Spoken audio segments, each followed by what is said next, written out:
Chapter 4, Parking Lot. Her laptop in her bag, Marceline began to travel outside, leaving her empty basket of food in the return tray, leaving hopefully a minimal mess for the renter. Leaving the door, the cold hit her like a wave. Marceline's confidence about the case began to ebb when she left the bar. There were lots of unknowns, and even a small missing detail could make or break the case. Maybe the gun store would have no details. Maybe the ghost hunter would sneak by the police instead of just waiting 2 days. Maybe Tiffany was just a wandering spirit and she was going to leave the house anyway. Maybe it wasn't the homeowners association, but a single neighbor who didn't want to hear the ghosts anymore. For all she knew, none of her information was correct, and this case was completely broken. These thoughts didn't feel like Marceline's own. Something else was trying to play on her anxieties and escalate them. Imagining her thoughts as a set of words written on a piece of paper, Marceline went through each one step by step. None of her clues would be right. This was going to be a case where she was going to fail. Ghost Hunter was going to sneak past her. It wasn't the Ghost Hunter at all. And roll tough. The shifting script in her mind blasting anything that would be in there. Opening her eyes, Marceline could see a small shadow running away from her towards the gang of bikers. It flew around one of the bikers, retreating to his pocket. Now with the shadow out of Marceline's mind, she could recognize the little shadow. It was an anxiety-inducing shade.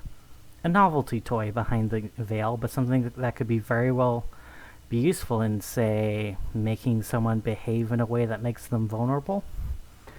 Sighing to herself, Marceline turned to Flora and whispered something. After a few seconds of conversation, Marceline continued her walk to her car. Sure enough, the bikers were following her. Seeing her as easy prey, they were probably going to attempt to mug her, or just attack her and say for bragging rights they were tough guys who went behind the veil and were able to take someone down. Sad thing about tough guys, the taller they stand, the farther they fall. Opening her car door, one of the men pushed the door closed and pulled out a switchblade. Even in dim light, the glowing line of silver in the switchblade was visible. Probably another trinket bought because someone swore up and down that a tiny blade with a tiny bit of silver on the dull end would totally help the stainless steel cut a magical creature.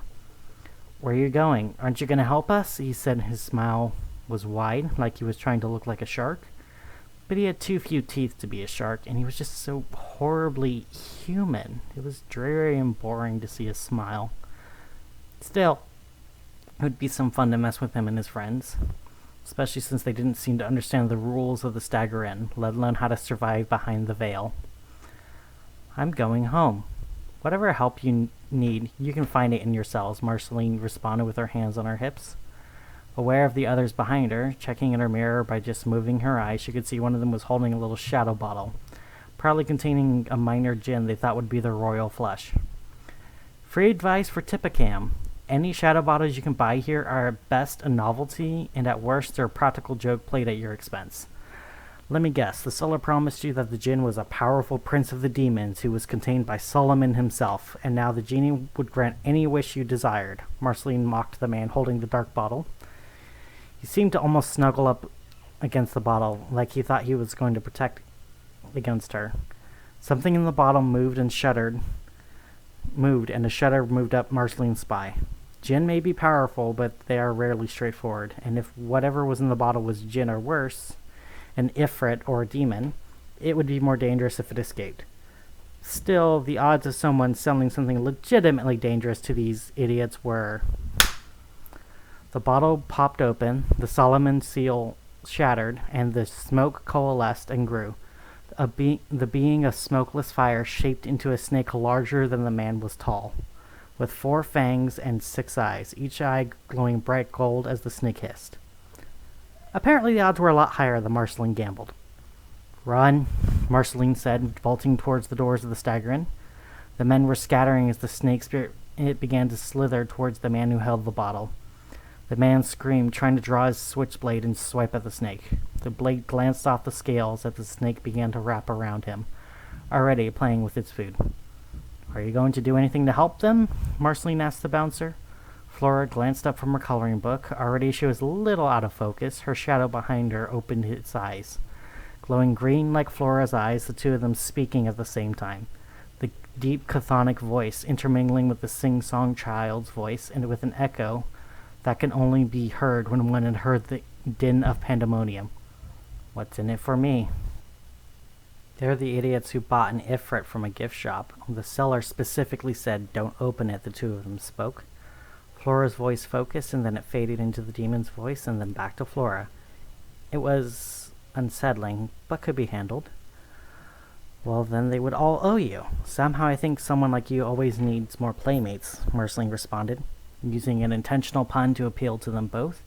She was never sure who was truly in charge, if anyone, or if possibly somehow they were both in charge, if not something else entirely. Both Flora and Faunus seemed deep in thought. Finally nodding, the shadow faded some more back to a dim shape, and Flora came into further focus. Flora strode towards the squeezing smoke serpent with about as much fear as it was made of flowers. As the man was starting to turn purple, Flora spoke to the snake. "Bad snake, let him go," she said. The snake at first seemed to chuckle, but then its tongue tasted the air, and the snake was no longer having a hissy fit of laughter. Loosening his grip so the man could breathe, the snake began to speak to Flora and Faunus.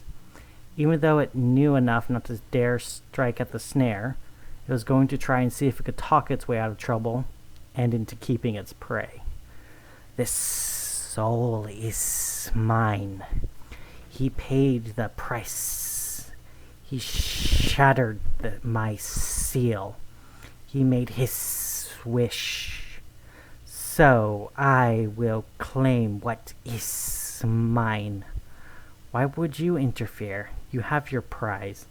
You do know the consequences." The snake spoke to Flora, leaning down to be almost eye to eye.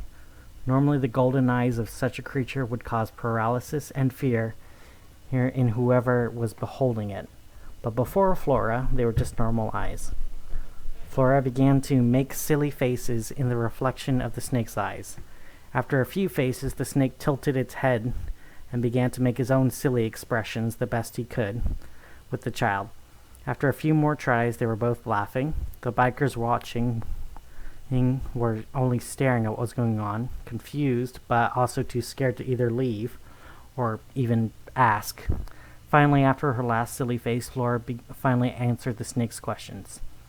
"I know, but you're in the Stagger Inn, and even you are not allowed to bring harm here without it falling upon you threefold," Flora reminded the snake. Now the snake's coils completely loosened, and the man fell away from the snake. The snake still eyed him, blinking sideways and letting out a long, sorrowful hiss. "Yes, even I respect this sacred site," the smoke snake said, staring down at the ground, clearly hungry, but even it needed to respect the rules of this place. The snake finally whispered to Flora as he began to slither, making a slick sound with his scales. "What am I going to do now?" the snake said. "Well, you have your freedom. That is more than you had yesterday.